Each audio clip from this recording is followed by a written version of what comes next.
तो हम शुरू करते हैं। अभी हाथ जरा सुनाइए, कितने लोग एनएसएस से रिलेटेड रहे हैं?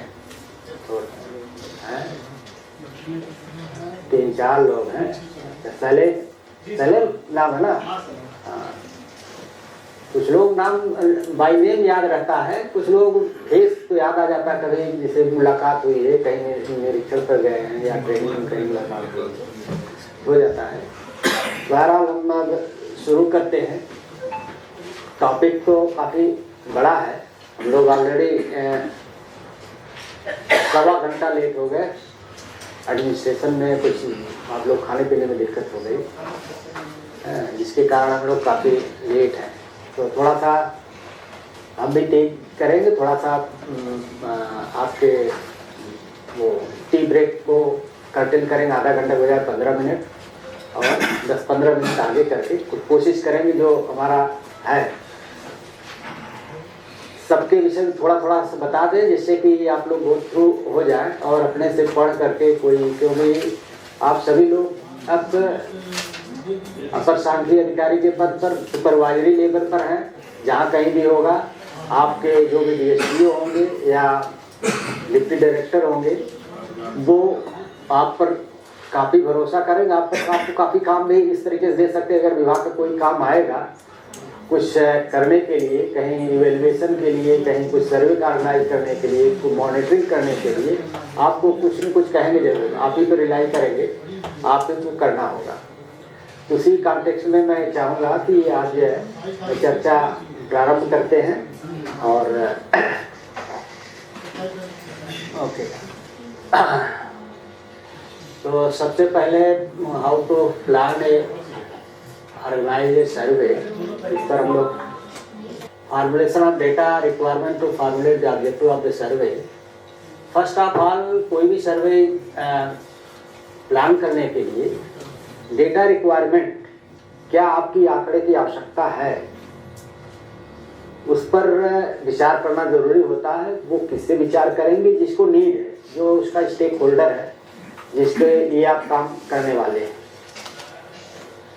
मान लीजिए आप जैसे यहाँ पर स्टेट इनकम में पहले किसी जमाने में थे, आप कौन सा चीज देख रहे थे उस समय? स्टेट इनकम ही sir, manufacturing sector, electricity sector. अच्छा, वो वाले सेक्टर ले रहे थे था। तो उसमें अब आप उस सेक्शन में काम कर रहे थे, आपके अफसर रहे होंगे कुछ।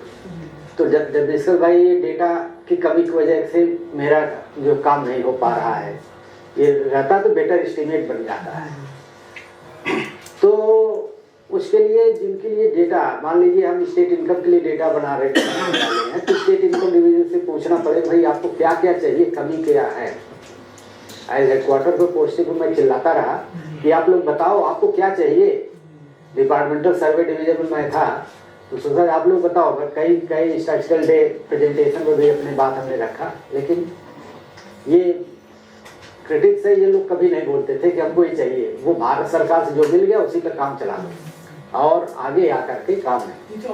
लेकिन आज की डेट में मैं बहुत ही इससे मुझे प्रसन्नता मिलती है। ये रीजन जो आई है साल 1.5 साल से, इसमें डेटा पर बात बहुत ज़्यादा होने लगी। जो 30 साल में डेटा पर बात नहीं सुना था, वो साल 2 साल में बात होने लगी। इतनी चिट्ठियाँ चीफ सेक्रेटरी लेवल पर निकली, डेटा करो, ये चाहिए, वो चाहिए, ये कर दो, वो कर दो। लेकिन पहले इतना नहीं होता था। हम लोग बार बार रिक्वेस्ट करते रहते थे, भाई आप लोग कुछ बताओ जिससे कि हम लोग कुछ जनरेट कर सकें। और जो अपने से भी जनरेट भी कर दिया, might be special interest like employment unemployment का डिस्ट्रिक्ट लेवल एस्टिमेट तक हम लोगों ने प्रोवाइड किया, उसको शायद यूज़ करने में इंटरेस्ट नहीं लिया। लेकिन आज की डेट में सभी लोग लालायित है, बल्कि उसके लिए स्पेशल सर्वे कंडक्ट कराने की कोशिश में है। PLFS सर्वे कंडक्ट कराना है इन लोगों को। लेकिन पहले कोई इनिशिएशन नहीं होता था। जब ऊपर से कोई चीज़ पड़ती है टॉप लेवल से, तभी जाकर होता है। अगर मिडिल लेवल से कुछ बात करो तो कम ये बातें आती हैं। तो इसलिए कहता है जो नीड है, डेटा की नीड है, पहले आप आपको जिसके लिए आप काम करने वाले हैं उससे डेटा नीड्स पूछेंगे, क्या आपका क्या है। Accordingly you have to define objective of the survey. Survey का ऑब्जेक्टिव डिफाइन किया, फिर वो जो डेटा कलेक्ट करने वाले आप हैं कहाँ से कलेक्ट करेंगे, target population. Here is coming one concept, target population. Population यहाँ पर पॉपुलेशन वो ह्यूमन पॉपुलेशन की बात केवल नहीं है, पॉपुलेशन यानी यूनिवर्स जहाँ से सैंपल ड्रा किया जा सके। पॉपुलेशन यूनिवर्स समग्र, जैसे आप लोग 36 का यहाँ पर बता रहे हैं कि ट्रेनिंग सब हैं, इसमें से 4, 5, 6, 10 का सैंपल साइज लेकर के हम कोई स्टडी कोई क्विकली कुछ बताना चाहें, एवरेज एज कितनी है, एवरेज हाइट क्या है, या और एक्सपीरियंसेस क्या है, तो दैट कैन बी बेस्ड हम लोग सैंपल के थ्रू निकाल सकते हैं। और ये जो सैंपल लिया, क्योंकि लिस्ट हमारे पास अवेलेबल है, लिस्ट ये पूरी लिस्ट है, that is population element, each people you are element of the population. तो पहले हमें टारगेट पॉपुलेशन डिफाइन करना होगा जिस पर हमको स्टडी करना है। After that you have to select a sampling frame, this is very very important. Without sampling frame you cannot draw a probability sample. Without probability sample, you cannot generalize your results, what you get after the survey. This is very very important. Mr. Shailesh, statistics के हैं, क्यों? आप बताओ क्या होता है probability sample में, कौन कौन से आते हैं? Sampling scheme कुछ याद है? कैसे भाई हो, वो बनारस के पढ़े लिखे हो, बीएचएस पढ़े लिखे यूपी कॉलेज से? ओ अच्छा। तो यहाँ हम लोग स्टैटिस्टिक्स डिपार्टमेंट में हैं। एक्चुअली फील्ड में रहने पर ओरिएंटेशन थोड़ा सा बदलता है, हम लोग अपने स्किल जो है उस पर ज़्यादा तवज्जो नहीं दे पाते, लेकिन देना चाहिए। हमारा काम ही उसी तरीके का, फील्ड में रहें या मुख्यालय पर रहें, हर जगह इसकी ज़रूरत है, वहाँ भी ज़रूरत पड़ती है। अभी कोई कह दे भाई ये स्कीम का फट से वो करके लाओ, कौन सी स्कीम सैम्पलिंग स्कीम यहाँ पर उपयुक्त होगी, तो करना पड़ता है।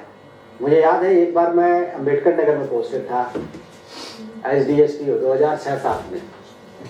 DM साहब ने एक किया जाँच, वो था पंचायत का, एडीओ पंचायत होता है, पेड़ प्लांटेशन कराए थे, उसी के विरुद्ध में कुछ जांच आई थी, तो काफ़ी कुछ था। तो वह भाई जांच कैसे किया जाए, कंप्लीट बहुत सारे हजारों लाखों तो पौधे लगे हुए थे, उसी जांच किया करना था। तो मैं वहाँ पर स्टैटिस्टिक्स का ही यूज किया, अपने लिस्ट अवेलेबल थी, वो देखा साइट किस तरीके का है, ये रो कॉलम में पौधे लगे हुए थे, उसके हिसाब से हमने डिज़ाइन किया। और सर्वे मतलब हर एक पौधे के विषय में तो बता नहीं सकते, हर एक कर नहीं सकते, वो उतने से आधार पर, सैम्पलिंग के आधार पर हमने वहाँ पर रिकवरी का बनाया, रिकवरी का बना, उससे रिकवरी भी हुई और पूरा जो मामला रफा दफा हो। तो स्टैटिस्टिक्स जिले में भी ज़रूरत पड़ जाता है, हर जगह ज़रूरत पड़ता है। इवन स्टडीज का सैम्पलिंग, जिस चीज़ विषय बात कर रहे हैं, आप लोग मार्केट में जाते हैं सब्जी खरीदने, टमाटर का रेट देखेंगे या और कोई मटेरियल खरीद रहे हैं, जैसे राशन खरीदने गए कोई, लेकिन जिसका अच्छा सा रहेगा उठा कर देखते हैं, that is one type of sample, but that is not a probability sample. Probability sample वैसा आप देखते होंगे, एक चीज़ और ऑब्जर्व करते होंगे, जब जाते होंगे जो ढेर लगाए रहते हैं ऊपर अच्छा अधिकतर लगाते हैं, जो भी दुकानदार रहता है ऊपर अच्छा सा देखा है, भाई इसको बिगाड़ा नहीं, अगर लेने भी कहेंगे बिगाड़ा अगर नहीं है, सामने एकदम अच्छा लगाए रहेंगे, जब लेने लगेगा एक्चुअली तो नीचे जो वैसा रहेगा वो भी करके दे देगा, तो लेना पड़ेगा आपको। तो that is not a probability sample, वहाँ पर प्रोबेबिलिटी वाला सैंपल नहीं, क्यों मिला नहीं हुआ है, मतलब रैंडम चीज़ें नहीं, इसलिए वो चीज़ थोड़ा सा ऑब्जेक्टिवली आदमी देख लेता है, थोड़ा बहुत पहले कभी कभी धोखा भी खा जाता है। उसी के विषय में फिर without sampling train you can not draw a probability sample. Probability sample ही का जो रिजल्ट आता है उसको हम लोग जनरलाइज कर पाते हैं। सैम्पलिंग यूनिट ये भी बहुत इंपॉर्टेंट होता है। कहाँ जिस चीज़ का हमको इंफॉर्मेशन मिलने वाली है, जिसकी आसानी से इंफॉर्मेशन मिल जाए, वो that will be sampling unit. Sampling design decide करना मस्ट होता है, किस हिसाब से आप सैंपल ड्रा करें जिससे कि पॉपुलेशन अंडर डिस्ट्रीब्यूशन का आपको रिप्रेजेंटेशन होते हुए सैंपल ड्रा हो जाए। This is very very important. अब सोसाइटी जो होती, समाज जो हमारा है, बहुत ही heterogeneous. You have heard heterogeneous word. बहुत उसमें असमानता होती है जनरली, बहुत ही उसमें विचित्र टाइप की सैंपलिंग करनी पड़ेगी हर एक एस्पेक्ट्स को। जैसे सोशियो इकोनॉमिक, छोटा अमीर गरीब, जिनके पास घर नहीं, जिनके पास घर है, जिनकी आमदनी ज़्यादा है, जिनकी आमदनी कम है, बहुत सारी क्राइटेरिया होती हैं। कास्ट के हिसाब से, रिलीजन के हिसाब से बहुत तरीके से वेरिएशन होते रहते हैं। तो ये सब चीज़ें हैं, ध्यान रखना पड़ता है जब सोशियो इकोनॉमिक सर्वे कंडक्ट होता है। अभी हम एक बताएं, सैंपल साइज भी इसी हिसाब से वेरी करता है। जितने हेट्रोजेनिटी ज़्यादा रहेगी उतने सैंपल साइज बढ़ेगा, जितने हेट्रोजेनिटी कम रहेगी उतने सैंपल साइज कम होगा। आइडियल इस तरीके के एग्जाम्पल आप बता सकते हो कि सैंपल कहाँ से ड्रा करने पर एक बहुत जल्दी से अच्छा सैंपल मिल जाएगा? कोई ऐसा लाइव एग्जाम्पल एक्सपीरियंस किया हो कभी? नो? यस, एकदम एग्जैक्टली यही मैं बताने वाला भी था। ब्लड का सैंपल देखिए, आपको पता है, आप लोग में याद नहीं आ रहा होगा, वो यहाँ से भी ब्लड निकालो, यहाँ से भी ब्लड निकालो, कहीं भी शरीर निकालो, 1 ml 2 ml पूरा आपकी ब्लड का केमिस्ट्री बता देगा। लेकिन सोशियो इकोनॉमिक फिनोमेना इतना आसान नहीं है, बहुत ही क्रिटिकल, उसका बहुत तरीके का होता है। इसलिए बहुत सारी सैम्पलिंग स्कीम, उसके हिसाब से सैम्पलिंग डिज़ाइन बनाना पड़ता है, सैम्पलिंग स्ट्रेटजी देखना पड़ता है।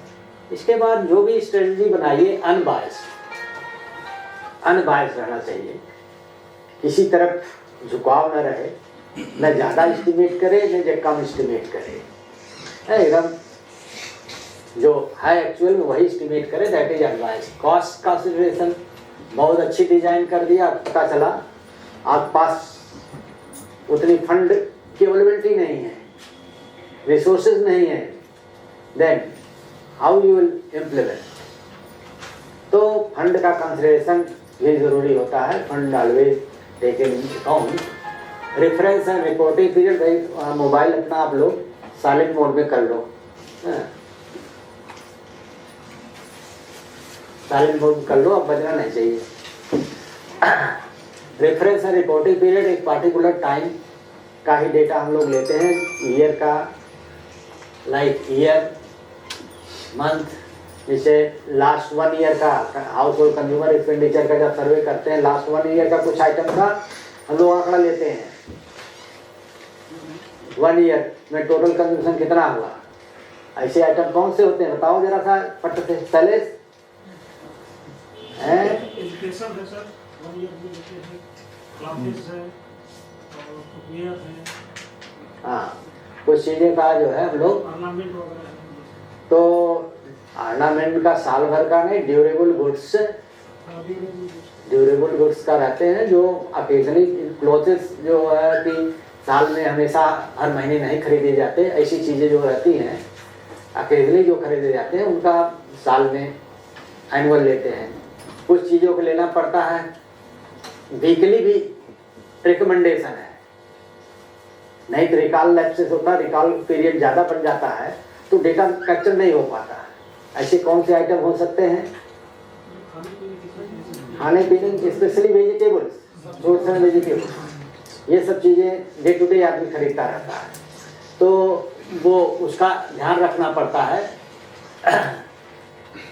मेथड ऑफ डेटा कलेक्शन पर भी बात, बहुत तरीके के डेटा कलेक्शन है, questionnaire, we are schedule planning of pilot survey का भी करना पड़ता है। कोई फाइनली सर्वे हम प्लान कर रहे हैं, उसके बीच में अगर कुछ नहीं है और डिसाइड हो गया, instruction manual is final now, then you have to pilot survey, मतलब कि उस जगह पर जा करके सर्वे करेंगे, जिससे कि वो डेटा कुछ हो सकता क्वेश्चन बनाया हो, उससे कैप्चर ही नहीं हो पा रहा हो, समझ नहीं पा रहे हैं क्या हमको आना है क्या नहीं आ रहा है, उल्टा पलटा हो रहा है। तो accordingly if you are not getting a proper way the answer what you want, then according to your pilot survey what result you get, you can change your questionnaire, that questions.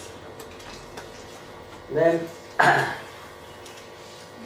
review of sample survey techniques, इसमें देखना पड़ता है कौन सी पहले से बहुत उस तरीके जो सब्जेक्ट पर हम सर्वे करने वाले हैं उससे रिलेटेड अगर पहले से भी सर्वे हुए हैं तो आपके पास जो फ्रेम अवेलेबल है, जो रिसोर्सेज हैं, उसके हिसाब से कौन सी सर्वे टेक्निक यूज हुई थी, यूज करने लायक हैं, उस पार्टिकुलर सिचुएशन इस पर भी अध्ययन करेंगे।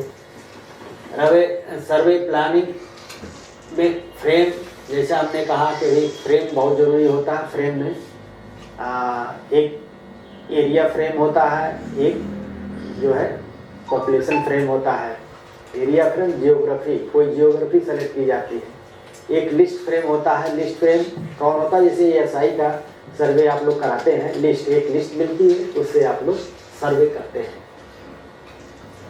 Selection of sampling scheme, situation के हिसाब से कौन सी सैम्पलिंग स्कीम आप सेलेक्ट करो। डिटर्मिनेशन ऑफ साइज, इस पर भी आपको ध्यान देना पड़ेगा, क्योंकि इसी पर आपका रिजल्ट कितना रिलायबल है, कितना प्रिसाइज है, उसका मार्जिन ऑफ एरर कितना एक्सेप्टेबल है, जो जिसके लिए आप काम करने वाले हैं वो कितने तक एक्सेप्ट कर सकता है। +-10%, +-5%,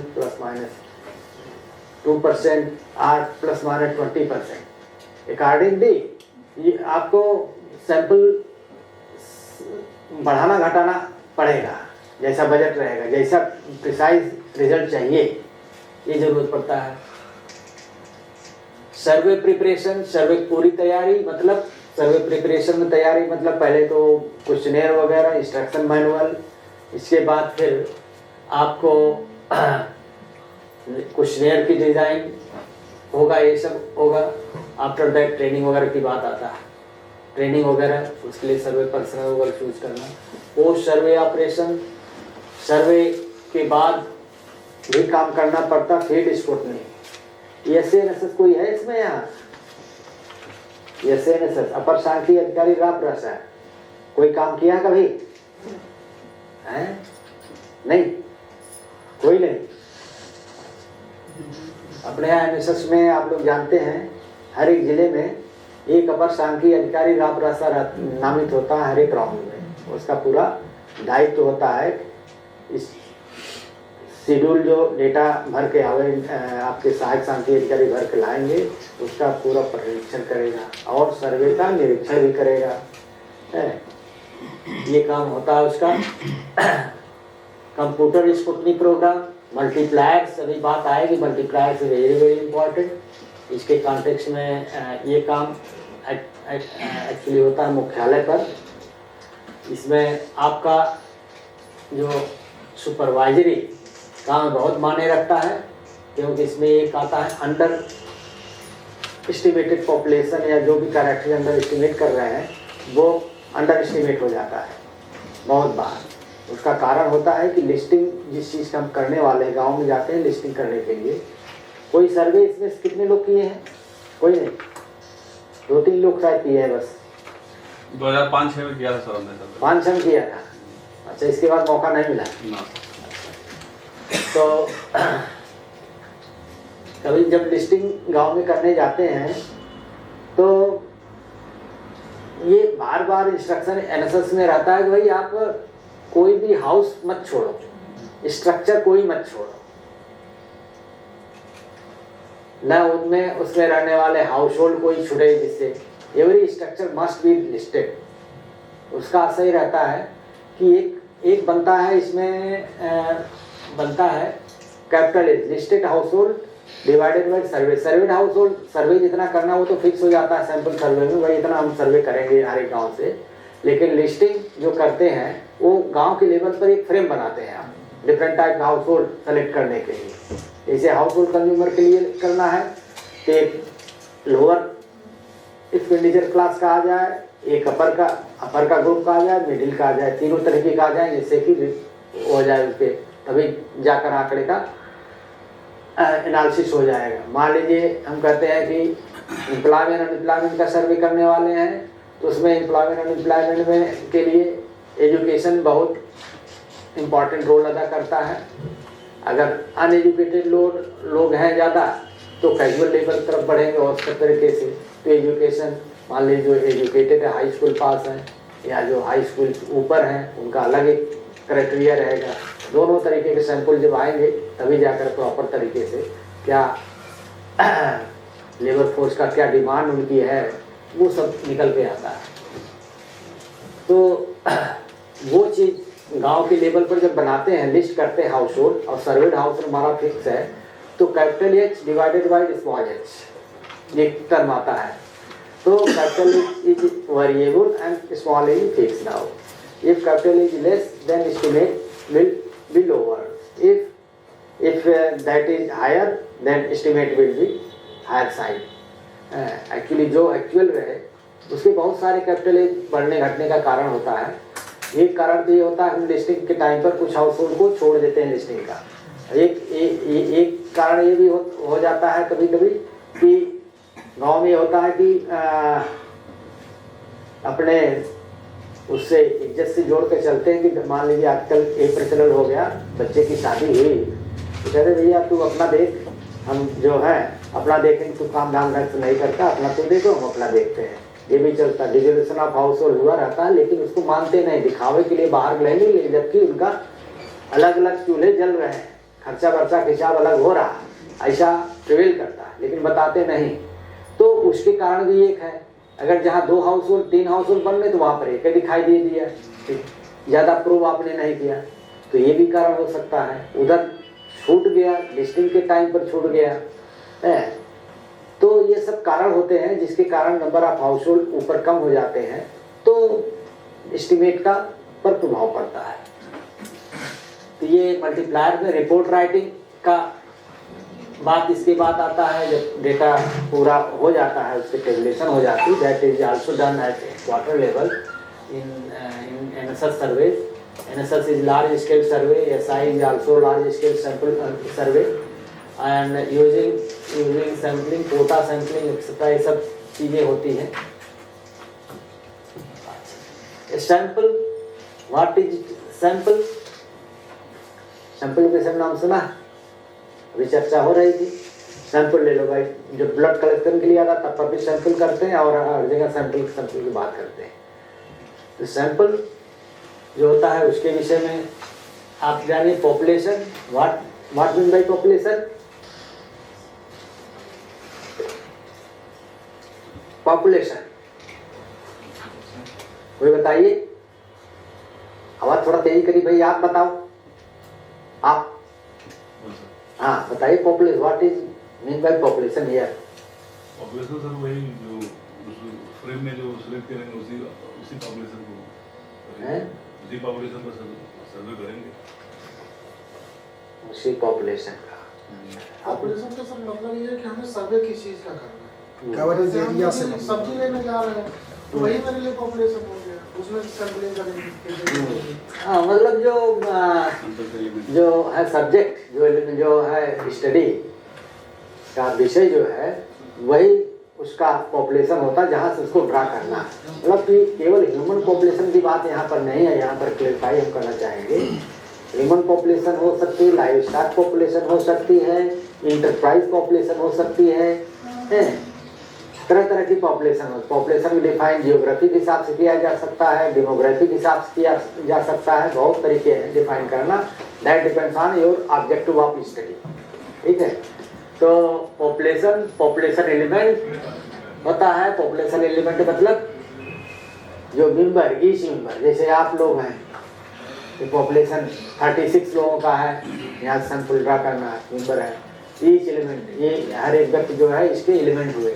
सेंसस एक वर्ड आता है, सेंसस, सेंसस मतलब कि कंप्लीट इन्यूमरेशन इसका मतलब होता है। Why use sample, cost, complete enumeration करने में कास्ट ज़्यादा इन्वॉल्व होता है। स्पीड, स्पीडी काम करने के लिए, एक्यूरेसी के लिए, डिस्ट्रैक्शन ऑफ टेस्ट इवेंट, ये सब चीज़ें आती हैं कि वाई यूज सैंपल। अभी बताया target population, geography, demography, use awareness, हिसाब से टारगेट पॉपुलेशन डिफाइन किया जा सकता है। ये देखिए ऊपर था, यहाँ का था पार्ट, यहाँ पर चला है। इसमें आज हायरिंग ऑफ सर्वे में एक चीज़ देखिए छूट गया था, ये पार्ट मतलब कि आपने क्वेश्चनेयर तैयार कर लिया, उसका पायलट सर्वे भी कर लिया, और इसके बाद फिर आपको हायरिंग ऑफ सर्वे पर्सनल्स करना पड़ेगा, देयर एडिक्वेट उनकी ट्रेनिंग करना पड़ेगा, उनको हायर करना, commencement of field work, field work आप स्टार्ट करेंगे। After that organisation and supervision of field work, field work organise करने के लिए effective control monitoring of quality assurance, effective monitoring होना चाहिए। आपके एनएसएस जैसे सर्वे में इफेक्टिव मॉनिटरिंग की व्यवस्था बनी हुई है। कैसे बनी हुई है? इसमें तो एक तो मॉनिटरिंग का है सबसे बड़ा, कि हर एक इंस्पेक्टर का प्रोग्राम सहायक शांति अधिकारी का मंथ के एंड में, अगले महीने का प्रोग्राम मंथ के एंड में हेडक्वार्टर पर आ जाता है, फलाने फलाने दिन में फलाने जगह सर्वे फलाना इंस्पेक्टर करेगा, ठीक है, शुरुआत मंगा ले जाता है। आफ्टर दैट उस प्रोग्राम के भीतर उसको उस जगह पर जाना है जहाँ का उसने प्रोग्राम बनाया है, उस गिवन डेट पर, क्योंकि उस प्रोग्राम को उसको डिवीजन पर भी आता है, हेडक्वार्टर पर रहता है, तो डिवीजन से भी डिप्टी डायरेक्टर निरीक्षण करने जा सकता है, आपके हेडक्वार्टर पर आता है, हेडक्वार्टर से भी जा सकता है, एंड जिले पर संख्याधिकारी का अगर सर्वे हो रहा हो महीने में, तो कम से कम एक यूनिट में निरीक्षण करना अनिवार्य है। इसके साथ में एक बहुत बड़ा, पहले तो नहीं था ये, कुछ समय बाद से 56 ऑनवर्ड 57 राउंड से कुछ चेंजेस आए हैं कि हम लोगों ने इसके बाद हर एक जिले में एक अपर शांति अधिकारी राप्रेसर नॉमिनेट कर दिया। पहले एक अपर शांति अधिकारी राप्रेसर कई जिलों का काम देखता था, कभी कभी एक डिवीजन से दूसरे डिवीजन भी चले जाते थे, लेकिन तब से हर एक जिले में एक नामित होने लगा। अब ये है कि उसकी ड्यूटी ये है कि हर एक यूनिट को जो भी सर्वे होगी उसके जुरिडिक्शन में वो निरीक्षण जरूर करेगा, मतलब एक हिसाब से इंश्योर करेगा कि गांव में आप सर्वे इन्वेस्टिगेटर सर्वे करने गया, ये इंश्योर करना मस्ट है। उसके साथ में डेटा का भी देखे, क्वालिटी भी चेक करेगा, क्या डेटा प्रॉपर लिस्टिंग की गई है नहीं की गई है, फिर सैंपल्स कलेक्शन, डेटा जो कलेक्ट किया है कैसा किया है, इवन जो पहले से डेटा कलेक्ट हुआ है उसका भी क्रॉस वेरीफाई करेगा, एंड अपने सामने भी डेटा को कलेक्ट कराएगा, जिससे कि ये उसकी कैसे क्वेश्चन पूछता है कैसे नहीं पूछता है, इफेक्टिव वे में पूछ रहा है नहीं पूछ रहा है, कहीं उसको पूछने में गलती तो नहीं कर रहा है, ये सब असेस कर सके, ये सब चीज़ करता है। तो कुछ लेवल पर भी एकदम मतलब 100% इंस्पेक्शन मस्ट है यूनिट का, ये इंश्योर हो जाता है। तो इस हिसाब से कॉन्करेंट मॉनिटरिंग की व्यवस्था है क्वालिटी एश्योरेंस के लिए। इसके बाद scrutiny of field in data, field in data जो होता है अपर शांति अधिकारी राप्रेसर से स्क्रूटनी करता है, विद इन 15 डेज सर्वे के उसको स्क्रूटनी करके शेड्यूल को जमा करना पड़ता फॉर डेटा एंट्री। इस तरीके से नेसेसरी प्रोविजन है।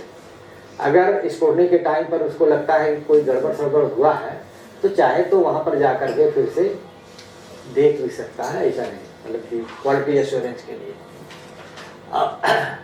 ये डिविजनल अफसर या डिस्ट्रिक्ट लेवल अफसर जो होते हैं DSDO, वो बाय द वे अगर सर्वे का जब चल रहा है और बहुत सारी व्यस्तताएं रहती हैं, अगर नहीं सर्वे के टाइम पर निरीक्षण कर पाए तो there is provision of post inspection, मतलब सर्वे के 10 दिन के भीतर जाकर निरीक्षण कर सकते हैं, जिससे कि वो का पता चल जाए भाई what that fellow has done. फिर आता है data entry, validation and tabulation. Data entry भी फील्ड में अपने यहाँ होने लगी है। वैलिडेशन होता है जो डेटा का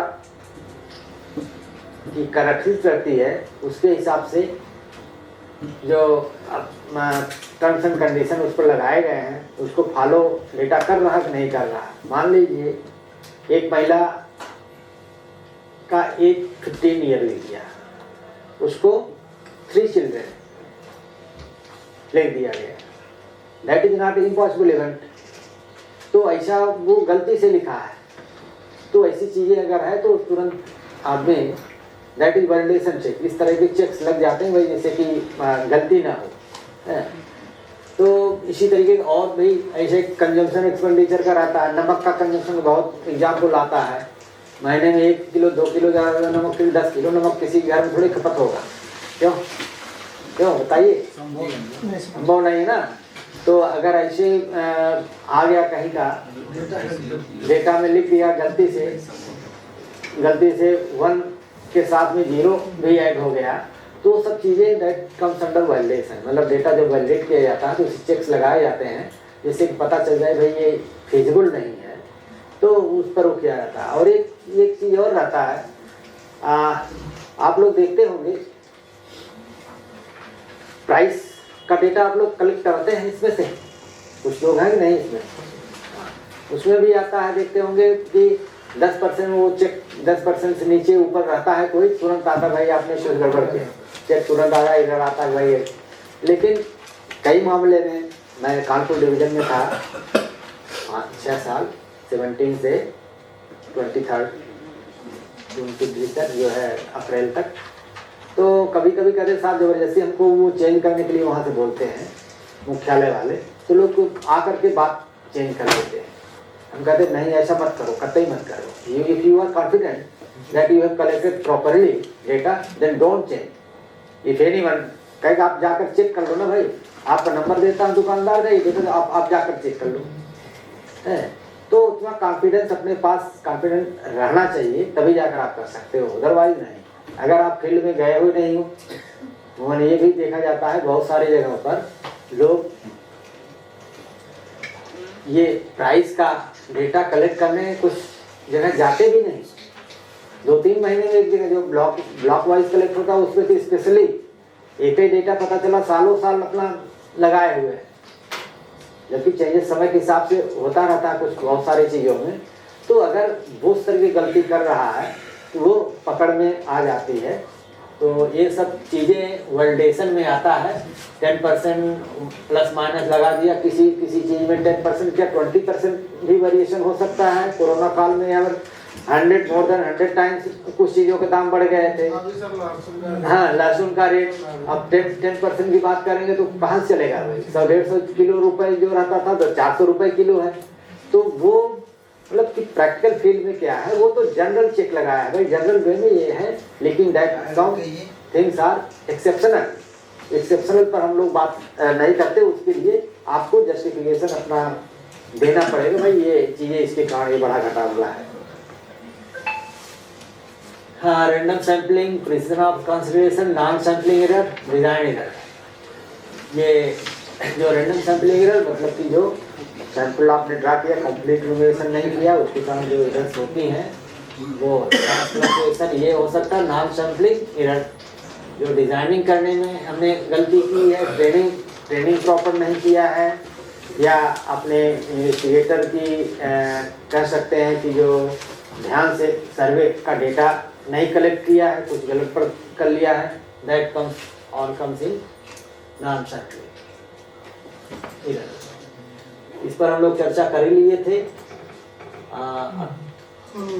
ये target population, geography, demography, awareness, use इसके हिसाब से डिफाइन किया जा सकता। डेटा रिक्वायरमेंट बात हम लोगों ने कर लिया। Get advocate frame, then one thing is very important, operational definition. मतलब कोई भी सर्वे कंडक्ट कराने जा रहे हैं तो उसमें जो टर्म्स आ रहे हैं, हाउस होल्ड आ रहा है या मंथली पर कैपिटा कंजम्पशन कह रहे हैं, एम्प्लॉयड कह रहे हैं, लेबर फोर्स कह रहे हैं, उसका क्लियरली डिफिनीशन रहना चाहिए। अनएम्प्लॉयड कौन सा होता है एनएसएस में, बताइए। क्यों, आप बताओ, आपके घर में कितने लोग हैं? आपके परिवार में, हाउस होल्ड में कितने लोग हैं? 4 लोग हैं। कितने लोग अनएम्प्लॉयड हैं? 2 लोग अनएम्प्लॉयड। कौन कौन है वो? बच्चे। बच्चा क्या कर रहा है? पढ़ रहा है। अच्छा, पत्नी एम्प्लॉय, और दूसरा बच्चा अनएम्प्लॉयड, पढ़ रहा। अभी कहा आपने, एक क्लियरिटी और आई, पढ़ रहा है तो सीधे आप अनएम्प्लॉयड बोल दे रहे हो, लेकिन ऐसा नहीं है एनएसएस में, ऐसा नहीं है एनएसएस में। क्यों भाई, ऐसा क्यों कर रहे हो? हैं, कहाँ से हो आप? बलिया में ऐसे चलता है भाई क्या? हैं, चलिए भागे बलिया। तो देखो भाई, एम्प्लॉयड का यहाँ पर मतलब होता है एक defined definition. Even students come in unemployed category only and only if, यदि वो कहता है कि हाँ साहब, उससे पूछा जाए कि हाँ साहब, अरे पढ़ाई कर रहा, मान लीजिए वो बीएससी कर या एमए कर ले, इसके बाद एलएलबी कर रहा है, तो अमूमन एलएलबी करने का जो जनरल में ट्रेंड है, तैयारी वारी करने के लिए आदमी एलएलबी करना शुरू रजिस्ट्रेशन करा लेता है और जाकर कुछ हॉस्टल का मिल जाता है, तो चलते फिरते जो है एक डिग्री भी मिल जाएगी, इस हिसाब से आदमी करता है। तो उनसे पूछा जाए, अमूमन आएगा कहाँ भाई कि हाँ नौकरी हम करेंगे, अनएम्प्लॉयड कैटेगरी वो लोग ज़्यादा आएंगे उनसे, लेकिन पूछना होगा। क्या पूछना होगा? कैसे? क्या आपको अगर नौकरी आज मिल जाए तो ये जो है पढ़ाई लिखाई काम है छोड़ दोगे? जब कहेंगे हाँ साहब एकदम मैं छोड़ दूंगा, तब अनएम्प्लॉयड की कैटेगरी में आएंगे, ठीक है। और दूसरा, फार्म वगैरह भर रहे हैं, दुनिया भर वैकेंसी आती, फार्म भर रहे हैं, भाई नहीं मिल रहा, समय है बहुत, वो है, ये सब कैटेगरी अगर है, फार्म रेगुलर अप्लाई कर रहा है तब पर भी नहीं उसको नौकरी लग रही आ रही कोई है, तो अनएम्प्लॉयड कैटेगरी में आएगा। Otherwise that fellow will not come in unemployment category, that fellow will come in not in labour force. मतलब वो श्रम बल में है ही नहीं, मतलब वो उससे पूछा जाएगा, अगर पूछा जाएगा नहीं, अगर वो कहता है मान लीजिए एलएलबी वाले का बात है, नहीं भाई मैं एलएलबी कर रहा हूँ, मेरा एलएलबी करने का इरादा है, आफ्टर दैट मैं जुडिशियल सर्विस का तैयारी करूँगा, वो करूँगा, है। इसका मतलब ये होगा कि वो अभी पढ़ने के मूड में पूरा है। तो स्टूडेंट में गणना होगी, स्टूडेंट में गणना होगी, that is not in labour force. ऐसे इंटर वाले बच्चे अमूमन नॉट इन लेबर फोर्स में आएंगे। जब उनसे एकदम आप प्रश्न पूछेंगे, नहीं भाई मान लो बहुत सारे लोग इंटर के बाद भी जॉब करना चाहते हैं, मान लीजिए थोड़ा सा जहाँ पर प्रॉब्लम है, घरेलू प्रॉब्लम है, इंटर के बाद भी कर सकते हैं। अगर उनसे पूछा जाएगा क्या आपको अगर आप नौकरी मिले तो आप इसको छोड़ देंगे पढ़ाई लिखाई? हाँ साहब, कहीं हम फार्म भरते भी हैं, कैसे छोड़ देंगे? फार्म नहीं भरते, इसका मतलब वो उतना इंटरेस्टेड नहीं है। अगर है तभी जाकर अनएम्प्लॉयड की श्रेणी में आएगा, अदरवाइज नहीं। तो एक क्राइटेरिया बना है, उसकी ऑपरेशनल डिफिनीशन एनएसएस में है। उसी तरीके से हर एक कॉन्सेप्ट जो रहेंगे उनका एक आपके सर्वे के एस्पेक्ट में एक डिफिनीशन रहेगी, वेल डिफाइंड रहेगा, उसी के अकॉर्डिंगली आप जो है सर्वे करने जाएंगे। स्टूडेंट कौन हो, एम्प्लॉय कौन हो, user, area, major, newspaper, what will be that, ये आपको डिफाइन करना। All terms and concept going to use in survey must be defined, explain if concept और term is not new but was used in earlier standard surveys, then follow similar definitions so results may be comparable. This is very important point. कुछ सर्वे करने लोग चलते हैं, फटाफट क्या करते हैं, सबसे पहले ना हमारी सर्वे करना है इस विषय पर, बट से कुछ ने डिजाइन करना शुरू कर दिया। दिस इज नॉट वे। सबसे पहले तो कुछ डिजाइनिंग के पहले उसके लिटरेचर को पढ़िए, उससे रिलेटेड कोई सर्वे पहले से हुए हैं या वो सब्जेक्ट्स का सब्सिडरी तरीके से कोई काम पहले से भी हुआ है, उसमें टर्म्स एंड डेफिनेशन जो वेल स्टैंडर्ड, वेल इस्टेब्लिश्ड हैं किसी डिपार्टमेंट के जिसके लिए आप सर्वे जिसका करने वाले हैं, अगर पहले से अवेलेबल है, उसमें कोई खामी नहीं दिखती है आपके रिव्यू के हिसाब से, तो उसको फॉलो करने की कोशिश करो अगर उससे काम चलता है तो। अगर नहीं चलता है तभी जा करके नया टर्म्स कॉन्सेप्ट उसका डिफाइन करने की ज़रूरत है, अदरवाइज ना। क्यों? अगर आप पहले वाले के तरीके से जो पहले से बना हुआ है चीज़ उसके हिसाब से करेंगे, एक तो होता कंपेरेबिलिटी बनी रहती है डेटा का पुराने से निकल, क्योंकि बहुत सारी चीज़ें ऐसी होती हैं जिनको ओवर द पीरियड 10, 15, 20, 25, 30 साल तक यूज करता है आदमी। अब अगर कंपेरेबिलिटी तभी रहेगी जब कॉन्सेप्ट डिफिनेशन प्रोसीजर सेम रहेगा, अदरवाइज नॉट कंपेरेबल, बड़ा भारी इशू आता है। और एक तरीके से क्रॉस चेक भी, आप डेटा कोई कलेक्ट कर रहे हैं उसी जैसा पहले से भी कुछ कलेक्ट हुआ है सेम एरिया पीछे का या पीछे वगैरह का, तो उसी जैसा कुछ ट्रेंड आना चाहिए ना, अगर उसी जैसा माहौल है तो ये भी सोचने की बात होती है। तो इसलिए कोशिश करना चाहिए कि जैसा पहले काम हुआ है उसी जैसा डिफिनीशन हम अपनाएं, अगर ज़रूरत पड़े एसेंशियल तो आप डिफाइन करो और अकॉर्डिंगली उसको आप सर्वे पे आगे बढ़ेंगे। विभाग ने सर आर्थिक गणना कराया था, दोनों अलग वर्ग किराए पर हम लोग तेज पे करने के जो है आर्थिक गणना जो हुआ था सर, विभाग ने ही 2 बार कराया ना सर, अभी जल्दी। हाँ देखिए, वो विभाग ने कराया था, विभाग क्यों गवर्नमेंट ऑफ इंडिया ने कहा था, उनके साथ अपनी लाइजनिंग है। अब की बार आर्थिक गणना जो लास्ट हुई है वो क्या कौन वाले किए थे? CSC ने किया था। वो पूरा का पूरा आर्थिक गणना बंडल में चला गया आपका है। गवर्नमेंट ने कहीं नहीं, कुछ नहीं, कहीं नहीं माना, एकदम बंडल में पूरा का पूरा वो करोड़ों पैसे चला गया। तो उसमें प्रॉपर सुपरवाइजरी और प्रॉपर तरीके से सर्वे का काम नहीं, क्योंकि वहाँ पर जो भी था सुपरवाइजरी में भी उन्हीं के आदमी लगे थे।